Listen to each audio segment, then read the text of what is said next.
Господин Николовски реков дека танец е исто така неизбежен дел од муабетот кога веќе разговараме со вас. Вие бевте директор на овој ансамбл, на оваа наша институција.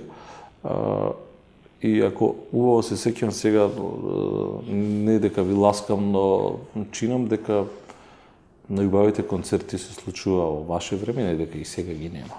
Но она што мене ми пречи кај танец е злоупотребата од страна на државните институции. Некако танецот ансамбл се претвори во некој друштво кое што малте не пее, односно и игра на разноразни манифестации, каде што не е местото.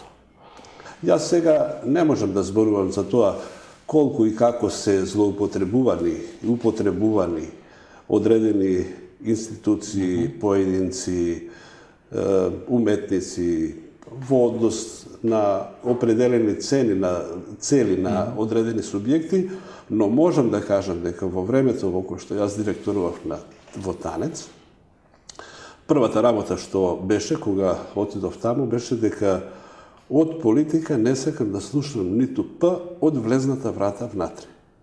Втората работа, која што настојував да ја правам и која што апсолутно успешно ја спроведов во тие 3,5 години, беше никој од надвор да не може да ми наметне нешто што ќе биде надвор од рационалните стандарди кои што јас сум си ги поставил влегувајќи во танец. И морам да бидам благодарен на тогашните луѓе кои што раководеа, бидејќи навистина никој не се наметна. Како може би сплетна околности, најмногу соработував со луѓе кои што немаа врска никаква со тогашната актуелни политички структури.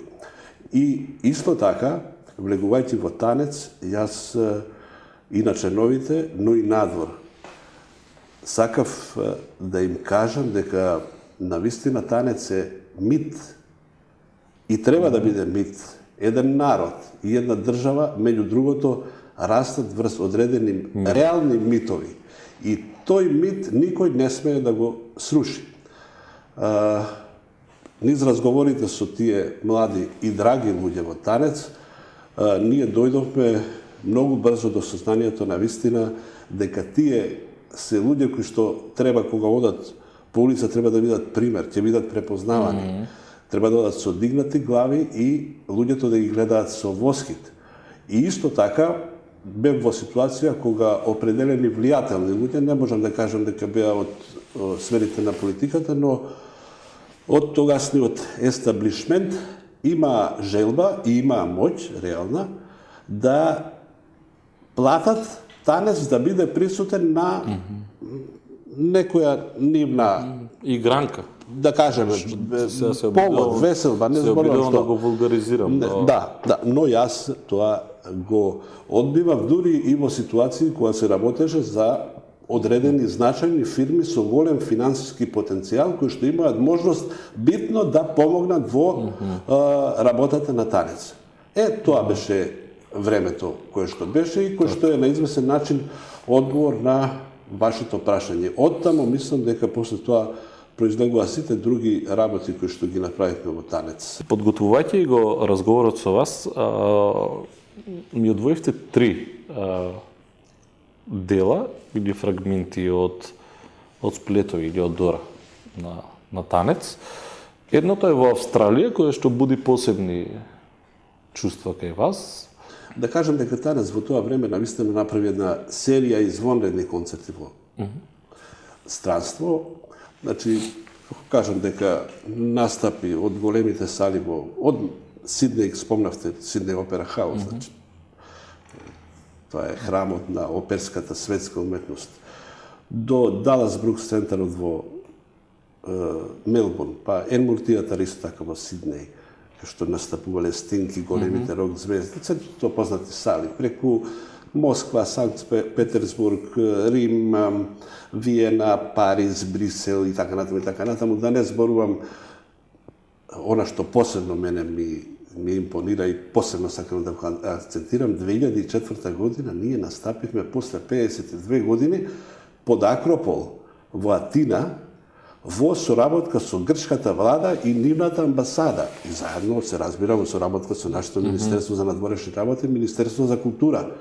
И ние направивме концерт на, ми се чини дека беше 4 или 7 јули, непосредно пред почетокот на Олимписките игри, за да дојдеме после 2 години танец како илегалци, да ги внесуваме од Битола да влезат во Грција и да ги враќаат после тоа како и така натаму. Овчарани. Значи, исто така, големите сали на балканските простори, значи знаете што значи Сава центар во Белград, што значи Лисински во Загреб, што значи Цанкариев дом во Љубљана, што значи, ХНК во Сплит, операта.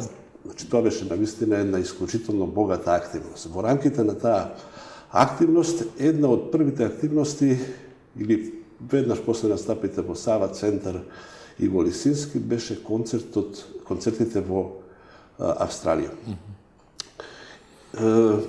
Јас знаев што е танец, и денес знам што е танец. И сето тоа секогаш предизвикува трепет кај мене. И музиката, и чувството, и така натаму. Да се вратам на Сиднеј и на тој фрагмент кој што го издвоив. Гледате, тоа е една кореографија Пиринско пролетно цвеќе, која што многу често ја изведувавме, бидејќи ефекта, има многу ефектен крај. Тоа е од Стојче Карамфилов, врз основа на пирински песни. И пред крајот, тогашниот Тапанџија, кој што беше феноменален уметник, Ќазим Идрис, почина 2005 година на почетокот, значи, кој што внесуваше неверојатна енергија, излегува напред, на рампа, како што играат играорциве, и сето тоа и нив ги подкрива, и буквално од секој израз се чита страста, се чита возбудата на играорците. И салата експлодира, после тоа доаѓа бис, кој што беше неизбежен во таква ситуација, и публиката се гледа како станува во еден делириум. Јас бев горе на една од галериите и сега ми врват, што се вика, трпки. Нешто ми се стегна во грлото, не можев да зборувам гледајќи ја гледката.